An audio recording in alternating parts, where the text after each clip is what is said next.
Shalom Bapak Ibu dan Saudara semua. Bertemu lagi kita dalam renungan singkat dengan saya Cecilia. Di sini saya mengambil rema yang terambil dari Yeremia 29 ayatnya yang ke-11 yang berbunyi, "Sebab aku ini mengetahui rancangan-rancangan apa yang ada padaku mengenai kamu, demikianlah firman Tuhan, yaitu rancangan damai sejahtera dan bukan rancangan kecelakaan, untuk memberikan kepadamu hari depan yang penuh harapan." Pada renungan singkat hari ini, saya mengambil tema yaitu rancangan Tuhan yang sempurna.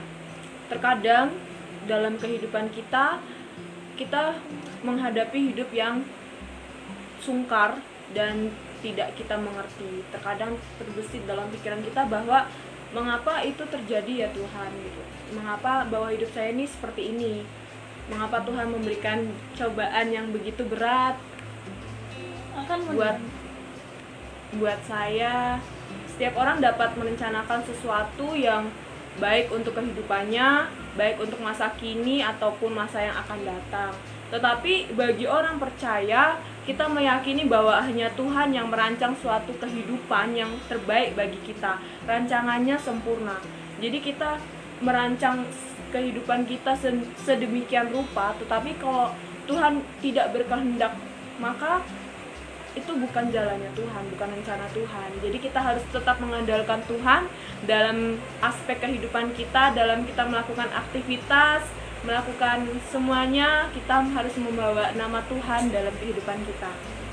Dalam Yesaya 55 ayat 8 dikatakan bahwa jalan manusia berbeda dengan jalan Tuhan, sehingga seringkali manusia tidak mengerti akan rencana Tuhan.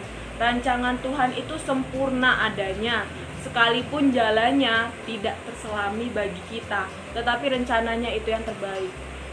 Di kehidupan kita mungkin kita belum bisa mengerti ini tentang rencana Tuhan. Terkadang kita memikir bahwa Tuhan itu tidak ambil alih dalam kehidupan saya. Mungkin bagi kita bahwa Tuhan itu begitu memberikan cobaan yang begitu berat bagi kita. Tapi sebenarnya itu Tuhan memberikan cobaan itu ada maksud dan tujuannya.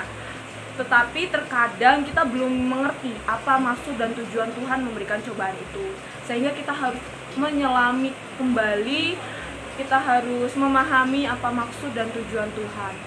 Segala sesuatu yang terjadi dalam hidup kita ada dalam kendali Tuhan. Sekalipun banyak tantangan yang kita hadapi, semuanya terjadi dalam kendali Allah. Tidak ada sesuatu terjadi secara kebetulan. Tuhan tidak membiarkan sesuatu terjadi dalam hidup kita tanpa seizinnya.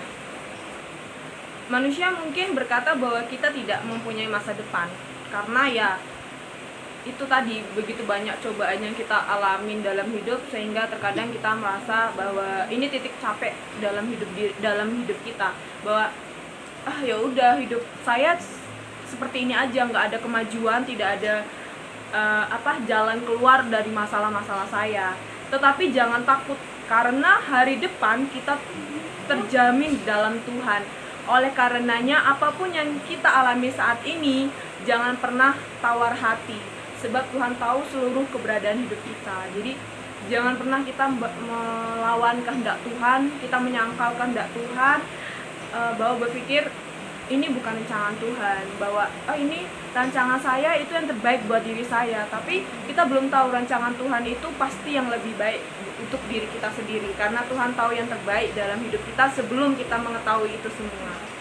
Rancangan Tuhan atas hidup kita tidak pernah gagal, sekalipun kita melewati banyak proses.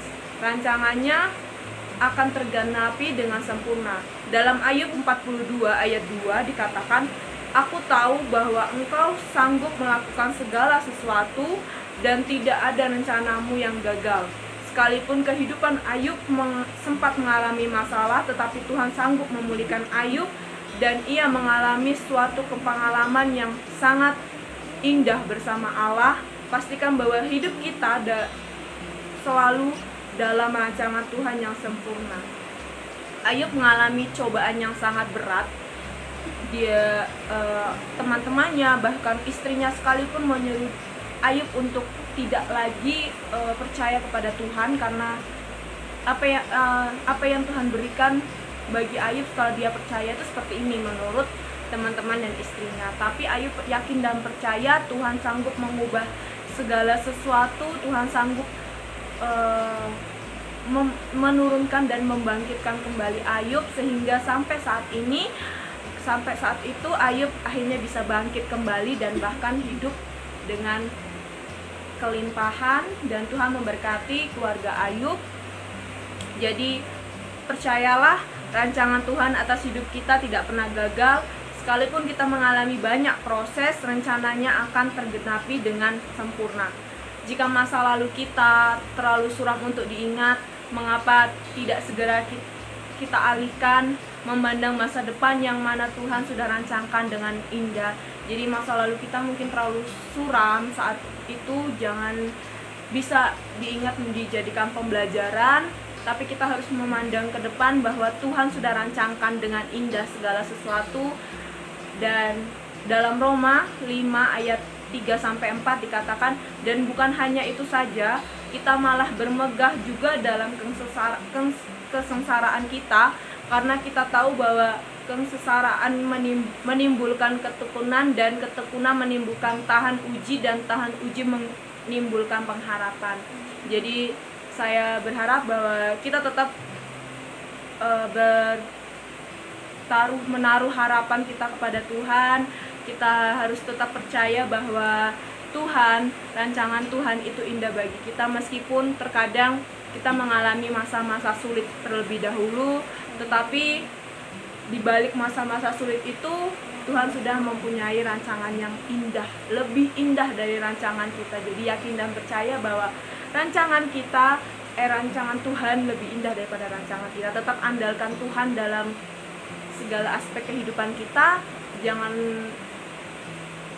mengandalkan diri sendiri. Baik, renungan yang saya bawakan segitu saja. Terima kasih. Mari kita bersatu dalam doa. Bapa kami yang ada di sorga, terima kasih atas berkat-Mu. Pada malam hari ini kami telah mendengarkan renungan Bapa. Biarlah apa yang kami dengar bisa kami jadikan pelajaran dalam kehidupan kami, menjadi rema dalam hidup kami Bapa. Terpujilah nama-Mu, terima kasih atas berkat-Mu. Hanya dalam Bapa, Putra, dan Roh Kudus. Haleluya. Amin.